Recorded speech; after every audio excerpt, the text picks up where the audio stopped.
welcome to my first podcast. Before going deeper, I want to clarify the perspective of this podcast. This is not a legal analysis and it is not a campaign. It is critical reflection on how animal rights are discussed, framed, and sometimes simplified in media spaces. My focus is not only on individual acts of cruelty, but on the system and narratives that allow violence to continue while appearing invisible. We hear about animal abuse very often. We see videos, news headlines, and social media posts showing animals being rescued, injured, or mistreated. At the first glance, it might seem like awareness is increasing, but at the same time, violence against animals continues, and in many cases, it is still ignored or justified. So, in this podcast, I want to ask a simple but uncomfortable question. If we see so much, why do things change so little? To explore this, I will talk about violence against animals, animal testing, and the role media plays in shaping what we care about and what we choose to ignore. When we talk about violence against animals, we often imagine extreme cases, physical abuse, shocking images, or dramatic rescue stories. But violence is not always loud or visible. It can be abandonment, it can be neglect, it can be keeping animals in conditions that slowly harm them.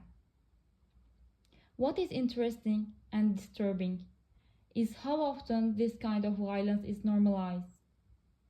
In many societies, harming animals is not automatically seen as wrong.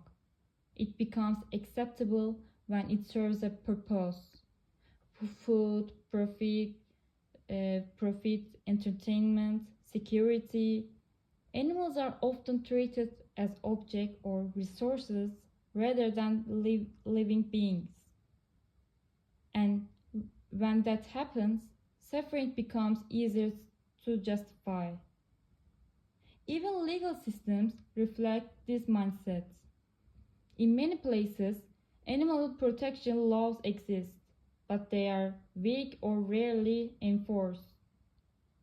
So violence doesn't disappear, it simply becomes routine. Not all violence happens because someone is cruel. Sometimes violence is built into systems. Industrial farming is a clear example. Animals live in confined spaces under constant stress with little concern for their well-being. But we don't usually call this violence. Why? Because it is efficient, because it is profitable, because it is familiar. Language also plays a role here. Words like production, processing, or testing distance us from the reality of suffering. And the more distant we are, the less responsible we feel. Animal testing is one of the most controversial issues in animal rights. It is often defended by saying that it benefits humans, that it helps science, medicine, or technological progress. And yes, some discoveries have relied on animal testing, but that does not remove the ethical problem. Animals used in experiments cannot consent. They are confined, exposed to pain, and often killed. What makes this issue even more complex is that alternatives now exist. Technology has made non-animal testing methods more accessible, yet animal testing continues, often because it is cheaper, familiar, or institutionally accepted. So the question becomes less about necessity and more about priorities. Media plays a huge role in how we think about animal suffering. On digital platforms, emotional content spreads faster. Cute animals, dramatic rescues, shocking abuse cases. But this creates selective empathy. Animals receive attention and sympathy. Others remain invisible. Media doesn't show us the full picture. It shows us what performs well. And when suffering becomes content, it risks losing its ethical weight.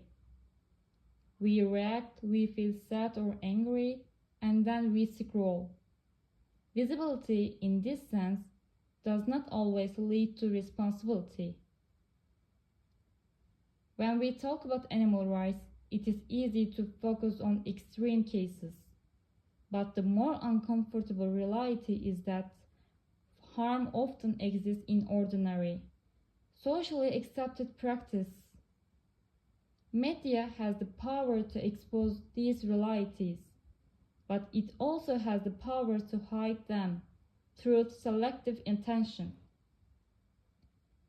If animal suffering only matters when it is visible, emotional, or shareable, then protection remains conditional. This is why animal rights should be discussed not only as a moral issue, but also a media and responsibility issue. Animal rights are not weak because people don't care at all. They are weak because care is often temporary, emotional, and selective. As long as animals are protected only when they are visible or sympathetic, their rights will remain fragile. Real protection requires more than awareness. It requires ethical consistency, legal responsibility, and more critical media culture. That is what I wanted to explore in this podcast. Thank you all for listening.